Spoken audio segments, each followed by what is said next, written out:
नमस्कार मेरे प्यारे साथियों, स्वागत है आपके अपने चैनल हिंदी ओशन में। जो हिंदी साहित्य के विद्यार्थी हैं उनका बहुत बहुत स्वागत है। हम लोग इकाई 10 पढ़ रहे हैं। जैसा कि आपको पता है, इकाई 10 आपकी अन्य गद्य विधाएं हैं, जिसमें हरिशंकर परसाई जी की रचना लगी है भोलाराम का जीव।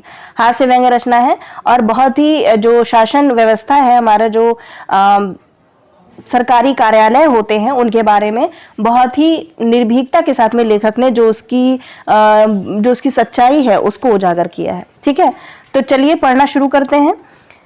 पीडीएफ की चिंता मत कीजिएगा, पीडीएफ आपको सभी टेलीग्राम चैनल पर मिल जाएंगे। टेलीग्राम चैनल से अभी तक नहीं जुड़े हैं तो आप जुड़ जाइए, आपको फ्री ऑफ कॉस्ट, एक भी पैसा उसके लिए नहीं लिया जाएगा, कोई चार्ज नहीं है। आपको सारी ही पीडीएफ, जो माटी की मूर्तें से हम लोगों ने शुरू किया था, माटी की मूर्तें, उसमें पहली रचना लिखी हुई है और सिलेबस के अनुसार सारी ही रचनाएं हम लोग धीमे धीमे करके पढ़ रहे हैं। ठीक है, अब आपकी बहुत ज्यादा रचनाएं नहीं बाकी हैं, 3 से 4 रचनाएं बाकी हैं, उनको भी जल्दी ही हम लोग पूर्ण करके ये पूरी यूनिट खत्म कर देंगे। तो चलिए शुरू करते हैं पढ़ना। हरिशंकर परसाई का जन्म सन 1924 ईस्वी के मध्य प्रदेश में हुआ था। मध्य प्रदेश में एक और व्यक्ति हैं, महिला है, उनका भी जन्म हुआ था। आप कमेंट बॉक्स में बताइए कि मध्य प्रदेश में उनका जन्म कहाँ पर हुआ था और कब हुआ था, और वो आपके सिलेबस में लगी हुई रचना भी है। उनकी जो मतलब रचनाएं हैं वो सिलेबस में लगी भी हुई हैं। ये हिंदी के प्रसिद्ध लेखक और व्यंग्यकार थे। परसाई जी ने अपने लेखन से अपने युग के इतिहास को अर्थात मानव कर्म के स्वरूप को प्रस्तुत करने का प्रयत्न किया है। इन्होंने जबलपुर से वसुधा नामक एक पत्रिका का प्रकाशन भी किया था। तो याद करिएगा, संपादन किया था इन्होंने वसुधा नामक पत्रिका का। किसने? हरिशंकर परसाई जी ने। इनका जन्म हुआ था 1924 में मध्य प्रदेश में। वसुधा नामक पत्रिका का प्रकाशन भी इन्होंने किया था। इसमें नुकसान होने के कारण इसे जल्द ही बंद करना भी पड़ा था। इसके बाद वह जबलपुर से ही निकलने वाले एक अखबार देशबंधु से भी जुड़े थे। तो एक अखबार से भी जुड़े जिसका नाम था देशबंधु। उन्होंने सामाजिक राजनीतिक जीवन में व्याप्त भ्रष्टाचार और शोषण पर व्यंग्य किए, जो आज भी प्रासंगिक हैं। इनकी प्रसिद्ध रचना है हंसते हैं रोते हैं। इंपॉर्टेंट है, सब नोट कर लीजिएगा। हंसते हैं रोते हैं, जैसे उनके दिन फिरे, भोलाराम का जीव, प्रेमचंद के फटे जूते, आवारा भीड़ के खतरे, विकलांग श्रद्धा का दौर, बहुत इंपॉर्टेंट है, तुलसीदास चंदन घिसे। ये सारी ही हरिशंकर परसाई की रचनाएं हैं। और एक रचना जरूर आती है, उसका नाम है, एक रचना और आती है, एक रचनाकार और आते हैं श्रीलाल शुक्ल। ठीक है, वो उनकी भी रचनाएं आपकी हरिशंकर परसाई जी से मिलती जुलती है, क्योंकि वो भी एक तरीके से हास्य व्यंग्य की रचनाएं लिखते हैं और बहुत ही सच्चाई, जो यथार्थ है जीवन का, उसको लिखने में बिल्कुल भी संकोच नहीं करते और उनकी रचनाएं बहुत ही चाव से पढ़ी भी जाती हैं, दोनों की। भोलाराम का जीव नामक कहानी भारत के उस दफ्तर के कर्मचारी की है जो रिश्वत ना देने के कारण कागजों में ही फंसा रहकर मर जाता है। कहानी अपने छोटे से कलेवर में कर्मचारियों की समस्या, पारिवारिक समस्या, रिश्वतखोरी, भ्रष्ट तंत्र, मध्यम वर्ग का जीवन और सामाजिक धरातल को दिखाती नजर आती है। भोलाराम का जीव की जो कहानी के महत्वपूर्ण पात्र हैं उनको देख लेते हैं। धर्मराज हैं, चित्रगुप्त हैं, भोलाराम है, यमदूत हैं, नारद हैं, भोलाराम की पत्नी है, साहब है, बाबू है, चपरासी आदि। तो ये मुख्य पात्र हैं भोलाराम जीव की कहानी के। अब इसकी समीक्षा को पढ़ते हैं।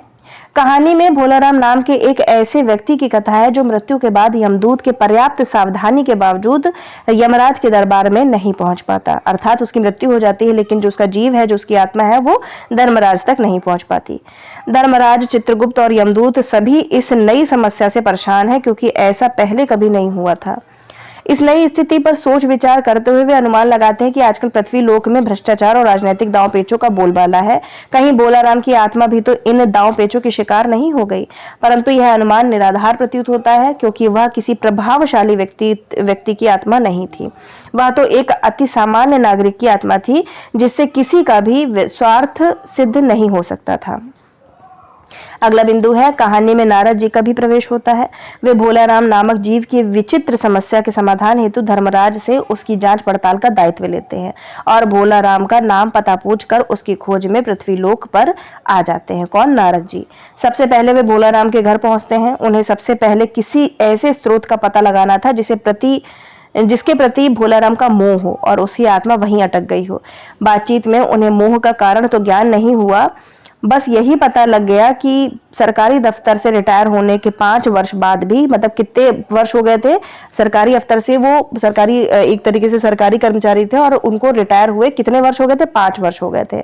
उनकी पेंशन नहीं मिल पाई थी, लेकिन उन्हें उसे पाने के लिए वे निरंतर प्रयत्न करते रहे कि लेकिन कुछ हासिल ना हो सका। नियमित आय और अन्य कोई काम न होने के कारण अब भूखों मरने की नौबत आ गई थी। भोलाराम की पत्नी नारद जी से आग्रह करती हैं कि वे उसकी पेंशन के लिए प्रयत्न करें, जिससे कि उसके परिवार का लालन पालन हो सके। नारद जी सरकारी दफ्तर में जाते हैं और जहां की भोलाराम की पेंशन की फाइल रुकी पड़ी थी, दफ्तर के कर्मचारियों से पता चला कि भोलाराम की अर्जियों पर इसलिए निर्णय नहीं लिया जा सका था कि उन पर वजन नहीं रखा गया था। नारद जी को बताया जाता है कि उनकी जो सिफारिशें ली गई थी, जो उन्होंने सिफारिशें दी थी सरकारी कार्यालय में, इसी वजह से उन पर काम नहीं हो पाया, क्योंकि उन सिफारिशों के ऊपर उन्होंने वजन नहीं रखा था। वजन मतलब पैसा नहीं रखा था, अर्थात रिश्वत नहीं दी गई थी, जिसके चलते वे अर्जियां जो थी वो हवा में उड़ गईं। दफ्तर में इतने सारे पेपर वेट रखे होने के बावजूद वजन न रखने के कारण भोलाराम की अर्जियां उड़ने की बात नारद जी की समझ में नहीं आई, क्योंकि वो तो भोले वाले हैं, उनको क्या पता वजन का मतलब क्या होता है।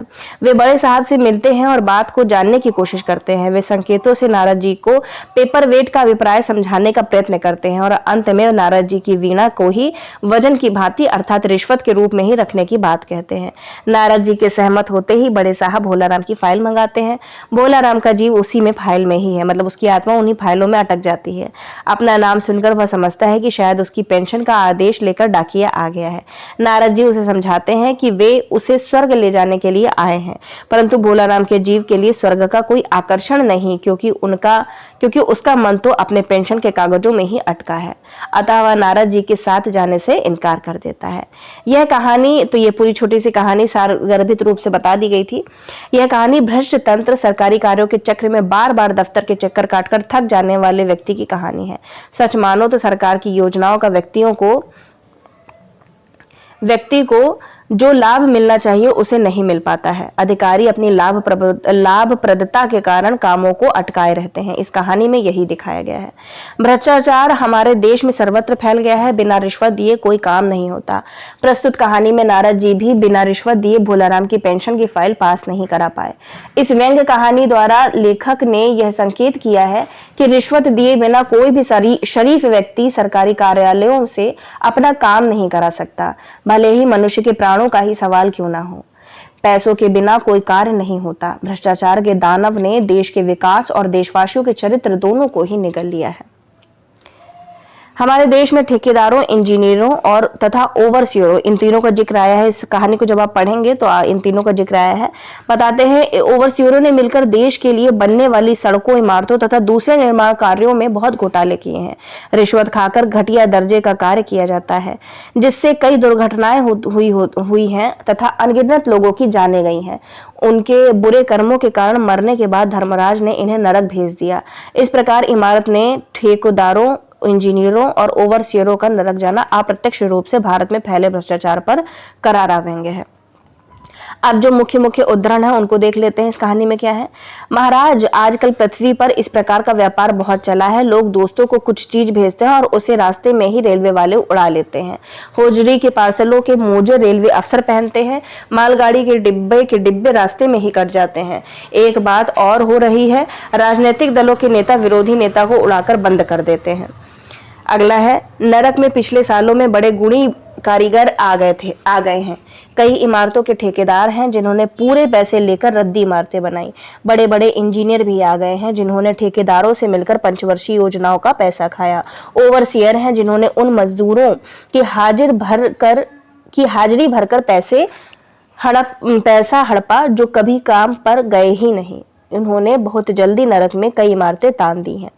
अगला है, भोलाराम ने दरखास्तों तो भेजी थी पर उन पर वजन नहीं रखा था, इसलिए कहीं उड़ गई होंगी, ऐसा अफसर कहते हैं।